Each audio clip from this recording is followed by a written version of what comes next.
with a solution design that will showcase how a web application can securely connect to a collection of microservices I'd say at the enterprise level. So it's a POC, but this can be further extended to have some enterprise-ready solution. But first, let me tell you a few words about me, if you care, or if not, just to break the ice. So I'm currently a full-stack JavaScript developer at Cognizance of Vision. I'm from Iași, so kind of far away, the other corner of Romania. I'm working on the MERN stack, so that would be Mongo, Express, React, and Node. I've been doing this for 3.5 years now, but recently the Node.js part was like 1.5 years. I decided that front-end is not enough, so I jumped to the full-stack hype train. Furthermore, I'm a curious person that is very willing and thrilled to learn and share my knowledge with the peers. And of course, I'm here as well to showcase some of the knowledge I've gathered across the time. I'm also a big fan of cats, maybe not surprising, but of course also mountain climbing. Recently I've went to Ceahlău. I'd recommend you that mountain to climb. It's very fun, also good for the health. And finally, when I'm working or I'm just having a walk, I enjoy listening to some hip-hop music. And yeah, but let's get down to business. And I'll present you the agenda for today. So it's quite a brief agenda, 4 aspects of the presentation. The first one will be me trying to give context on some terms that I'll use throughout the presentation. Terms that I find pretty useful and needful for you to follow easily in the presentation. Then I'll get to the main part, which is the solution design and the actual POC showcase, where I'll deep dive in some diagram I've built that will showcase the POC, and the POC itself, where we'll see lots of code, so prepare for that. And finally, we'll get to some conclusions I've came up with, and of course, your questions at the end. Okay. Some context, a brief context on some terms. So I've put here 3 pairs of terms that I found very important to discuss first. So we have authentication versus authorization. Then we have OAuth and Oidc, terms I've used in the presentation's title, and of course the API gateway and the reverse proxy. Starting with authentication auth versus authorization auth. First time I came across these terms was quite a lot time ago. I mean, not 5 or 6 years maybe before starting my career, but I've known slightly more about authentication, but not that much of authorization. And of course, not even the differences between them, since both start with the first 4 letters being the same. But the keynote here, the takeaway of this comparison between the two would be that both revolve around the user, meaning that both are concerning the user. The authentication determines who the user is, so when doing an authentication, we'll actually find out what's the identity of the user, and it's usually done before authorization. The authorization is merely determining the permissions and the level of access that the user has. And I said, and it's a good practice actually to do the authentication first, because it's natural to understand, okay, who are you? Then what permissions do you have? It's not the other way around. Then about the information transport, I called it. The authentication transmits the authentication data in the format of an ID token. That's the term used in the usually for this type of token and the data, which is typically a JSON Web Token, which for the ones that might haven't heard of JOT, Those are some tokens in a string format. It's basically some data that's encoded in a much simpler format that's easier to be transported, and also it's a more secure way because of the way it is encrypted. So if, for example, some attacker might intercept the token and try to change it or get some data, because of how the mechanism of encrypting works, it will be much easier. Now about the authorization part. So how the authorization part is actually transported, this is done using an access token. It's similar to an ID token. That means it's also found in a JOT format, but it can be also some random string or some data that's not very meaningful. Finally, we have the scopes. Scopes are some, it's actually found in the form of a string, which is containing some words that actually describe what's the level of access.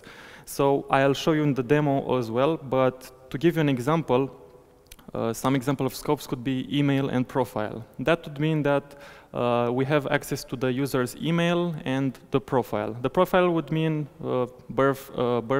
date of birth, I don't know, first name, last name, things like that.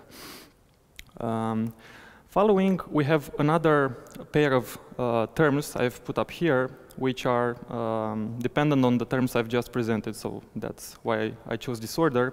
We have OAuth and OIDC. OAuth stands for Open Authorization, and OIDC stands for OpenID Connect.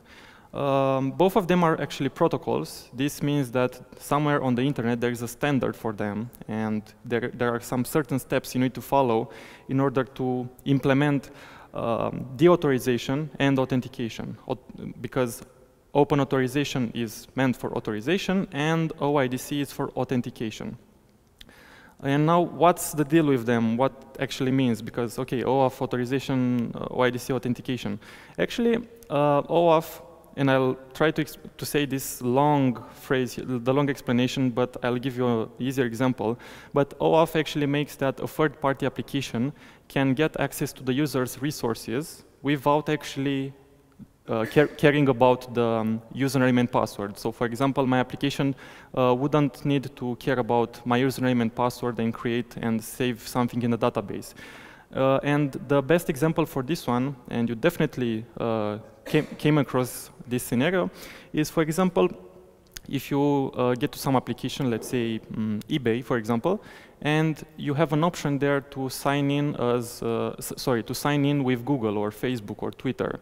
That's how the third-party application, which is in this case eBay, can connect using Google and get access to the user's resources without actually needing to store the username and password. Because once you want to go to eBay and sign in with Google, you know that you are redirected to some Google page where you actually sign in there in Google, and then you get back to your application. This is OAuth, basically. We are providing the credentials, the username and password to Google, but not to the third-party application, which is eBay. Now, OIDC is a layer on top of OAuth. So because OAuth is authorization, we need some authentication as well.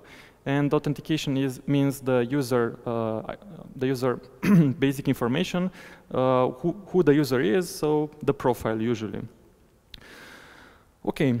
Now, the final pair of terms that I've put up here are API gateway and reverse proxy, because both of them will be actually used, and I've implemented them in this presentation, in this POC.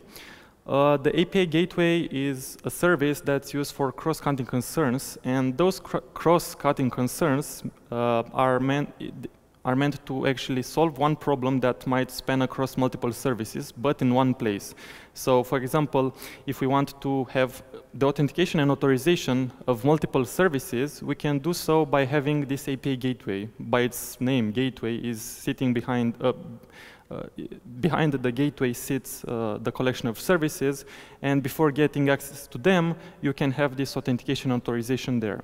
Also, it's used for rate limiting to, to minimize the number of requests that are incoming the traffic, also caching, and it's a good way of managing the addition, removal, or refactoring of the other microservices.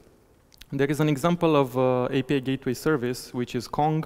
I haven't used it that much because in this presentation I've implemented an API gateway from scratch just to for all of us to actually understand what's behind the hood of an API gateway and how it works at a minimal level.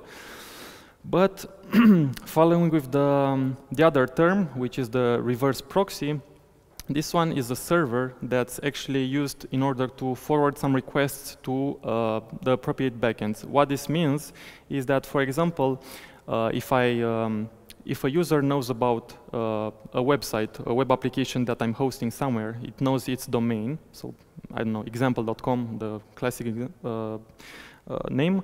That would be a route maybe exposed by a reverse proxy, and when I access it, depending on the user agent that I'm on, so possibly a web browser from desktop or a web browser from mobile, or I don't know, anything else, maybe at the reverse proxy level we can have some sort of traffic routing in order to route to the mobile application if we access that common domain, or to the web application.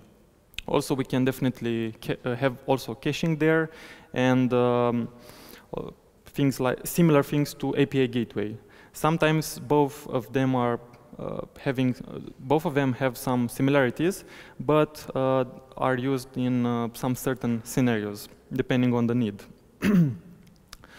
Okay, maybe I was kind of too fast in explaining these terms because this is the the first third of the presentation, and the more complex and chunky part is what's following. But definitely, when presenting, I will make sure to remind you of the terms and how those apply in the presentation. So don't worry if you maybe haven't caught every detail here. Okay, so the solution design here, which I thought of about the level that's currently in, it would be in the C4 level design. I think it would be a C3 level based on the details of it. And from left to right, we'll have some sort of flow that we'll have in the application. Again, to remind you, we have the web application that the user accesses it using a reverse proxy in order to connect to some microservices. Maybe it doesn't totally make sense, but I'll explain, don't worry. So we have a user, right? The user would want to access a web application, but this will be done through a reverse proxy and I chose Nginx for this one. So Nginx will have a route that will be exposed in order to access a web application. And now, in terms of a web application, which is the client side of things, this one would eventually want to interact with some sort of collection of microservices. Each microservice would be concerned for one purpose. We'll have 2 microservices. I will show them immediately. We are talking about an e-commerce application that will be concerned with products and orders. So we'll have the order service and the product service. But before getting to them, what happens is in order to create a product, to add a product and eventually create an order, we want to be authenticated and authorized in the application. We don't want to have any user, any guest user that joins our application to be able to do such things. We first need to know who that user is, authentication, and what are the permissions of the user, so authorization. I reminded you about the terms OAuth and OIDC. These standards are implemented by Auth0, which is a so-called identity provider. So Auth0, think of it of signing with Google. So I will sign in with Auth0, but not Google. I chose Auth0 because it's, for me, it's a personal preference. I find that the Google API is kind of weird at times, and I didn't prefer to pick that one. But imagine that my application, my e-commerce application, will log in with Google, but it's actually Auth0. So the identity provider is Auth0 that will be used in order to implement the protocols, the authentication authorization. Within the web application, we'll need to have some sort of persistence in memory, sorry for the typo, in-memory session where we'll save our authentication and authorization data. So after we do the authentication and authorization, for the lifetime of the application's session, we want to have the data saved somewhere in order to further do operations. Then we are going into the right part where we start to attempt to interact with our collection of services. This thing is done, as I mentioned, in the API gateway part. This part is actually done, the connection with the services is actually done through the API gateway, which we are getting to now. So the API gateway, as I mentioned, is actually responsible in this case for both authentication and authorization. So before getting to add products and create orders, we want, as a client of the web application, to be first authenticated and authorized. So what happens is there will be some specific checks at the authentication and authorization parts, which I will get into detail in the POC. So we can just make abstraction of what's written on those arrows for now. But what happens is, if I would to be interacting with the product service from the web application, so for example, I want to add a product, I will actually need to go first through the API gateway and authenticate and authorize. Because if I'm not authenticated or authorized, I won't be able to actually interact with the product service. Then the product service, of course, as the microservices pattern is applied, it will have its own database. And here is the order service as well, with its own MongoDB database, a NoSQL database. And usually the microservices communicate with each other using an event bus, event broker, or message queue. There are many terms describing that. Actually, what's happening here is that when a product is created, that service will produce an event that will be consumed by the order service to also create an order with that product. So essentially, product is notifying the order service, its subscriber, that a product was created. And everything here was, besides the user, of course, was put in a Docker container, and the entire thing was ran with Docker Compose in order to better orchestrate the containers and have the communication between them. Okay, finally, let's get to the code, the POC implementation. Okay, it seems I have some, actually I've moved quite fast, so we have plenty of time, I'll say, for the POC. Hopefully, because I usually talk a lot, but yeah. Okay, so yeah, you can see, yeah, I'll do one thing because I know this will be very hard to read, but I don't enjoy this theme, but yeah, for you, of course, I'll do this. I'll make a sacrifice. Yeah, okay, so let's have a look here. This is the project. And we have some specific folders for each part of this whole system. I'll start first with the reverse proxy. So here, what we have is it's a basic configuration for Nginx, where actually what's happening here is I'm forwarding the request to I'm forwarding the request from localhost to this web app on the port 8080. So if I am to go on localhost, HTTP localhost port 80, it will forward me to the web application, which is the front end I will show you in a minute. Yeah, nothing else very interesting to show you. Some of this was actually auto-generated. But yeah, we have a Docker file for it, which is pulling the image from Nginx. Nothing fancy here. But getting to the other parts, I said that each component of this system is packed in a Docker container. I will show you the actual Docker Compose file, but the one that doesn't show my passwords. I learned from this one. On other presentations, I actually opened this file here, which has my password, so I won't do this. I learned from my mistakes. So yeah, this time I'll get through this Docker Compose configuration very quickly. We have the actors of this thing, which are the web app, the order service, the product service, the API gateway, the authentication and authorization services, the Nginx reverse proxy, the nets, event, bus, queue, whatever, and the order database. And also, we have the... okay. In the other file is also the product database. I think I forgot to copy-paste everything, but I can assure that here is everything that's needed for the application. Okay, so this is how the Docker Compose file is built.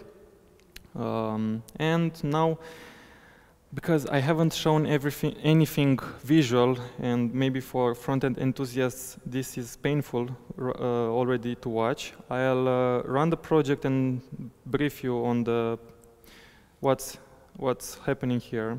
But again, spoilers, there won't be that much front-end. I only have 2 screens, if those can be called screens. But yeah, I'll stop this and just start from scratch. I'll stop the Docker Compose process. Come on. It's kind of lazy.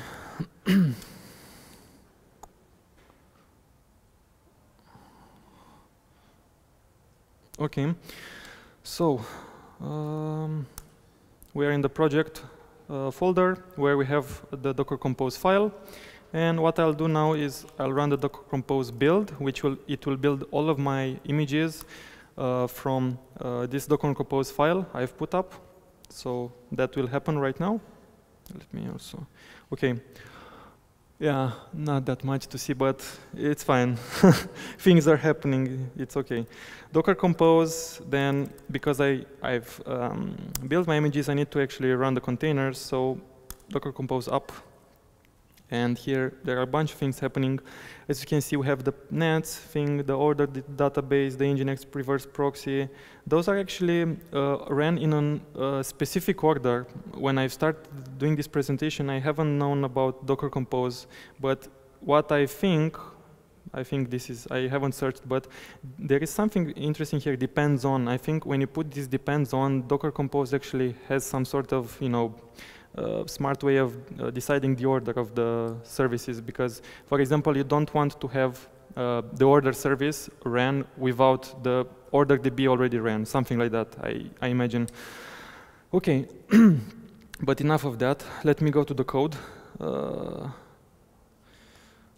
So, I'm actually at the code right now. Okay, so I've started this one. Let me show you how this things looks like. So we have a interesting front end here. So fun fact, this UI that you see here with the buttons and all of that stuff, I've done this in the morning, I think, or I don't know, 3 or 4 hours ago. Because imagine that before this presentation, there was no CSS, so it was kind of ugly UI. So I thought, okay, let me have some decent front end. But what will happen is we have this huge e-commerce application for a huge client, and we want to, give a good impression. So this is the UI.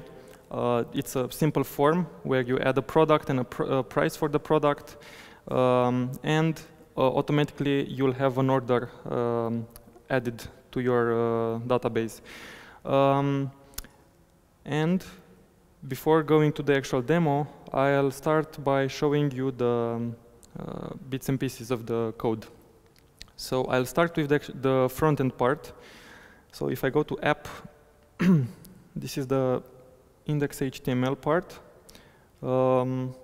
So yeah, we have the bootstrap thing. We have some lovely CSS in the head, and then there is the markup with a form, and we have some JavaScript to manipulate the DOM, and just on clicking the submit button, sending the request, that will add the product. We'll attempt to add the product eventually to the database. Okay, so Right now, what happens in the flow, and I'll go back to the diagram. I will keep doing this because it's important to understand the flow. So if I go here, okay, it can be seen like this, because otherwise I'll have to right click, and it will be annoying. But what happens is I'm the user, okay, I'm going to the web application through the Nginx reverse proxy, and I'm presented to the product ad page. Now here, I would eventually want to add a product, but if I do this, what happens? Let me, come on, inspect. Let's bring this one here, network, okay.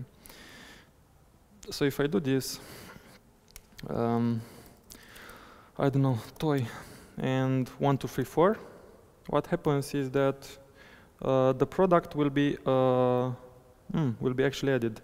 The idea is eventually I won't be able to, yeah, the token, okay. The problem is I have something on the session already from when I tried the application. And so what happened, why this worked, and I didn't show you the login, the authorization and authentication, it's because there is a cookie here that was kept from, I don't know, 1 hour ago when I tried the demo if it works, and it still has my tokens. Those tokens haven't expired, and thus that's why it worked. But I'll clear the cookies. Clear, okay. So if I attempt to send this, because now I don't have a session, it should not work. Hopefully it won't work, because that's what's meant right now. I'll clear this. Okay, whew, doesn't work. So I'm quite happy that this didn't work, because it would be weird to be able to add a product if you haven't been authenticated and authorized, right? So now, if we are to be on the web application, first we want to actually authenticate and authorize ourselves using the Auth2 identity provider. And that being mapped to the code is actually here in the server. So what I'm using for the server of the web application is KoaJS. Why I haven't used Express? Because I got really bored of Express.js, the other Node.js framework that's pretty popular nowadays. I mean, it's already popular. It's actually quite old, I think older than me. And now the thing is, I wanted to, challenge myself. I haven't worked with Koa before. When I started this presentation, I've decided to learn it on the go because I already knew some Node and some Express. So I thought, okay, let's try this. And essentially, what we have here is in this KoaJS application, we read the HTML file that we have here, and it will be returned on the client. So it's actual server-side rendering in a way. And I'm instantiating the KoaJS application. I'm using some middlewares for the session, for the body parser, and the course, the cross-origin resource sharing. And we are using some routes here. We have 2 routers. One is having this prefix of auth. I'll show you in a moment when I get to the demo of the authentication and authorization. And we have a common router for other routes, such as the one that renders the UI. Here we have some interesting variables. The client ID and secret are actually used some sort of username and password to interact with the identity provider. So in order to the web application to somehow get to do authentication and authorization using the identity provider, so using their implementation of OAuth and Oidc, we'll have to identify ourselves. So the application will be needed to be registered somewhere in their service, and we will get to have this client ID and secret. This is an authorization URL. This URL is actually used to redirect to that page where you say, okay, log in with Google or log in with, I don't know, Facebook. This is the URL that will send us to the login with Auth2, where we add our username and password. And then once that happens, we'll be brought back to the application with an authorization code that authorization code will be actually used to get the tokens I kept talking about. So going to the diagram, what happens here is that within the web application, how we do the authentication and authorization is we redirect to the identity provider page, and then we'll get to some authorization code.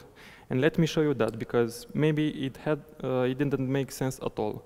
So if I am to do that, I'll have to get to the route that uses this authorize URL, right? So this is in the start, and this is the auth router, right? So it will be auth/start. So I'll go here. Please watch on the right at the network tab. So if I go to auth start, what happens is I will be redirected to that authorization URL, and because I've already logged in before this demo, the page with the login and do the username and password won't be shown because I have some cookie I don't know how to get rid of. But what happened here, if I click enter, is I was redirected to this authorized link, and at that point in time, I was actually to the Auth0 servers telling that, okay, I want my application to use some data from you, Auth0, to have a user authenticate and authorize in my application, but without knowing their username and password. And that was done redirecting to this page. So this, if we go to the headers, you'll see here that we actually redirected to this domain on subdomain and domain Auth0. But right now we are back in the application. So actually what happened here? So first we went to the start, to the auth start page. We redirected to the authorized page that has a huge URL here with some query params. These query params are actually telling that, okay, the client ID that I've talked about identifies the application. And here we are saying, okay, I want to have a logged in user in my application on your behalf. So that happens by redirecting to this URL. There the magic happens, and we get back using the redirect URI that we provided. So if you see here, we got back to the /auth/callback page. This is some redirect URI that we specified here. And we got back with something with a code I talked about, which is here in the callback page. So we finally got to this page with a code. This code is very important because this is telling the following story. Auth0 said, okay, your username and password that you've entered here is found in my database, so you're a registered user. Let me give you a code that you will use to send back to me to get your tokens. So what happens here is that the web application got the code from the identity provider, and now it will use that in an exchange for the tokens. How that happens is, let me get the code. So we get to the start, we get the callback, right? So here we are at the callback page. Something happened here with the code, and let me show you here what that is. In the callback page, we get the code from the query parameters, right? So it would be this one, and we use that to get the tokens. And to get the tokens, I've used some, I've done some simple implementation of function I will show you in a moment that makes use of the authorization code, which is from Auth0 sent back to us, the client ID and secret. Those are needed again as some sort of username and password to identify our application. Damn, this hurts my ear. Okay, so if I go to the auth provider that gets the tokens, just to show you, this does the following thing. It goes to the Auth0 to get the tokens. And this fetch here is nothing else but this arrow, fetch auth data. So actually what happens is we get the authorization code, we send it, we specify some other data which I won't get into detail. OAuth and Oidc are things that, I don't know, can be discussed for countless of hours, but I tried to squeeze this information here. But essentially, I've sent this data, and Auth0 will say, okay, this is looking good. Let me get you back the tokens that you requested. And at this point in time, we finally have the ID token and access token. So theoretically, we've done the authentication and authorization part. With that had at our disposal, we get the tokens, we save them in the session, so the in-memory session that I showed you here, because we'll need to use them consistently in other requests, and we'll save them in the session, and then we'll send this body that, okay, call back, fetch the tokens. So that was a success. Okay, so we are typically authorized and authenticated. So then we would be able to do some product additions, right? That's true. I'll first do that. So right now I am theoretically authenticating and authorized. So if I go here, product add, before going and adding a product and adding the product, I'll show you the database. Let me refresh just for you to believe me that I'm not. Okay, I'll delete this first. So delete, just to have both databases empty. So empty, okay. Now before hitting send here and putting some data, what would happen is that the user got to be authenticated and authorized. We'll attempt to complete that form that we'll get through an authentication and authorization check. If that's okay, it will get to do the product service thing. Store in the database the product, then tell the order service a product was created, and then order will also populate a new order with a product. So let's do that. Product name, I'll say, I don't know, Superman toy. I don't know, Superman toy. The price would be 900, 9,000, inflation. Add, and yeah, I know, huge user experience feedback. I haven't put anything like you've added things, but let's take a look in the database for you to believe me. So first, we should have a product here. Do we have it? Okay, we have it. It's name Superman toy. The price is that. And what should happen right now is the order would also be needed to be populated with a product of that of those details. So we have a product indeed that has the Superman toy and the price of 9,000. Okay, that's cool. But actually, code-wise, what happened here? Because there was authentication, there was authorization, there was data persistence, there was communication between the services. So the right part, the actual right part with this box, I haven't shown you in the code. So let me do that.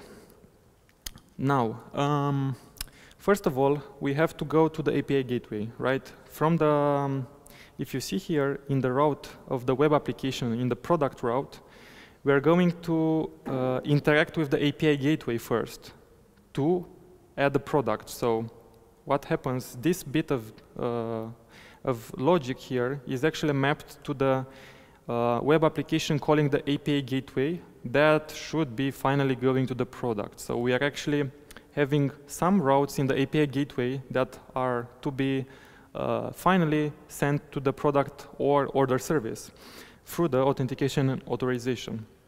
And we are doing that. Here we have, sorry for my console logs. I know that, yeah, I should have cleaned them up, but you know, I was testing and testing. But here, what we have is, we are calling the API gateway, and we are doing a request to it. We are sending the access token in the authorization header, and we are sending the ID token in the custom header, the scope, and the product and name. Okay, maybe you'll say, but why do you send data in the header, such as product name, and why don't you send it in the body? yes, that's true, I should do that. I actually did, but for some reason, which I'll show you in the following code file, is that I wasn't able to do so. This body couldn't be actually forwarded between all of the layers somehow. So somewhere here it will be lost, or I know. But for the headers it worked. So I said, okay, let me send such data through headers. Finally, we are getting the data and we are just saying, okay, receive result, JSON stringify data. Okay, finally, yeah, this is how you instantiate the routing system for Koa, and you listen to the 8080 port.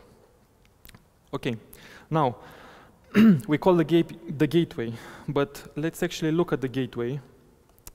Now I'll open this one. So here in the gateway, I actually used Express this time. I haven't used KoaJS. So there is another framework, Express. Why is that?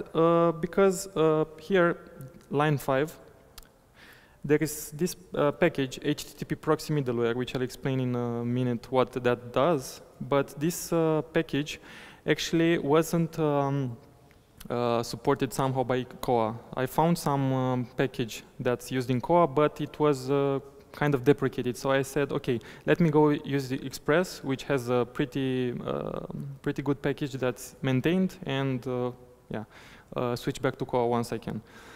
Okay, other packages, Morgan for logging and crossfetch for fetching data. Okay, here we have, I have declared an array of routes, but it's actually one route, but there are routes here. And this route is actually saying the following thing. I won't go into actually all of the lines here, or maybe I will, but actually what's happening here is that I'm configuring a route within the gateway to proxy to the authentication service. So I'm actually saying, when you get to the API gateway, please route to the authentication service, because I don't want to access the product service directly, but I want to first go through the authentication and authorization checks. So what happens is that the product path will be rewritten to the authenticate path, which is resembling the authentication service. And here we have some sort of checks that are saying checking that if the user was authenticated. So this request goes to the authentication service, and if the authentication service says, okay, you're good to go, then we are going further. But otherwise, if the user is not authenticated, we're going to say, okay, you're not authenticated, let's stop the journey here. And then we have the call to the authorization part. And this is going with the thought that the authentication worked, because otherwise, if the authentication didn't work, then why would you do the authorization? You already don't know who the user is.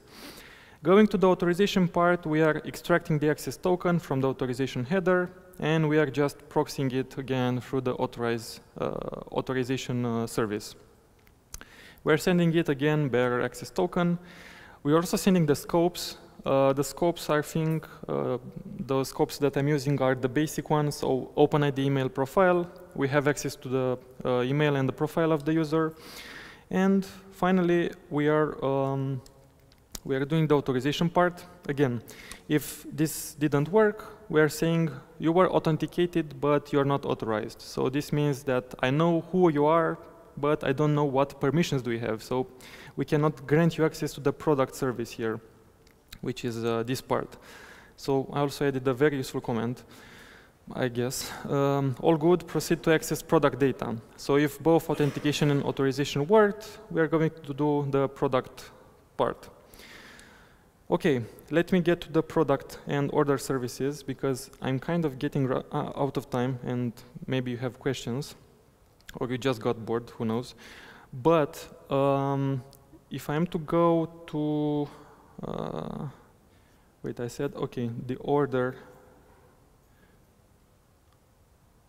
Oh, okay, services, I didn't see them. So first we have the product service, right? We are attempting to add a product. And this is, again, I'm going back to Koa, so no more Express. Express was only for the API gateway. But here, what we have in this microservice is we are using KoaJS. We are using nets for communicating between the services. And we are using Mongoose for an abstraction, a driver for Mongo, so JavaScript to interact with MongoDB. We are connecting to the Nets message queue, and we are instantiating a JSON codec because we want to encode and decode our data between services in a JSON format. Connecting to the database, and we are exposing a route to add a product. We are getting the data from the headers. As I showed you, please don't do that. Send it through the body because it can be encrypted in different ways. Anyway, when I'm getting the data for the product, I'm creating a new Mongoose model from the schema, and I'm adding the product. Again, after creating a product, I want to tell the order service that a product was created. So I'm doing the thing. I'm using the Nets codec to publish an event that the product was created and encode the data. So I'm saying, okay, you created the product, let me tell that to order as well. After that, response to 201, the resource was created, and we say, okay, the resource was saved successfully. Now going to the order service to show you that part as well, KoaJS again, same stuff at the beginning. The difference is here that we are actually subscribing to the event that the product service notifies us about, which is product created. So order service wants to hear about when a product was created. And here what we're actually doing is we are looping through a bunch of events that were produced using this topic, product created. And once we receive such event, we are inserting an order, we are creating an order with that product data, which is through the JSON codec that we decode here. We are saving that, and if not, we are seeing why this hasn't worked. And yeah, these are other routes which I haven't used, but that would be. Before wrapping this up, I just will show you some Postman scenarios very, very quickly. So if I am to go and use these tokens, I won't generate new tokens because these are long-lived tokens, so they didn't expire. I think I generated them 10 days ago, and those haven't expired yet, so I can use them. But if I am to add a new product, which is phone, with a price of 5,000, again, expensive, but I will send, and this was created. I'll go to the database, created, refresh. Okay, phone, I think this one. Cool, that's added. But let's see what happens if we break the ID token authentication. I break it, so I just deleted that E, means that the token cannot be decoded. So what happens is that we are not authenticated, so nothing happened. If I am to refresh this one, third entry shouldn't be here, right? There are only the two that were just created. Now, let's say that okay, we send a good access token, ID token, but we mess up the access token. If we do that, what happens is that, okay, this is a bug I haven't fixed actually, but I'll show you. Yeah, I forgot. That's fine. Now for the scopes, if I am to break the scopes actually, why this didn't work, sorry, why I was able to create that, because for access token I think I removed the logic that checks and I just said, okay, just give access no matter what. But if I am to break the scopes, I send here, finally, it hasn't worked. So it says, okay, you were authenticated, your ID token is fine, but because your scope, which is resembling the authorization part, you're not authorized, so nothing goes for you. You won't be able to create a product. Okay, I think I'm kind of out of time. I would have also wanted to show you the authentication and authorization services, but those can somehow go into other separate presentations because there are too many details there. But with having that taken into consideration, finally going back to the slideshow, some conclusions. OAuth and Oidc are very good protocols and very important to be used in enterprise-level applications for authentication and authorization. There are other schemes and ways of doing it. You can do the classic, login with username and password, or I think SAML. There is something called SAML you can do, but those are kind of good standards, I would say, for implementing such things in your applications. And of course, Node.js is quite fun, and I recommend you pick this up if you are interested in backend, or if not, just try it. It will be good for your health. Yeah, and that's it. Questions, and hopefully I can answer if you have.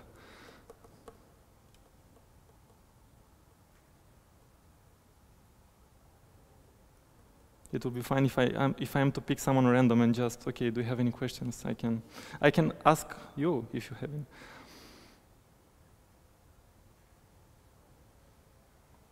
Do you have any questions? No? Okay. Really? Okay. Fine. So if you don't have any questions, thank you very much. Thank you.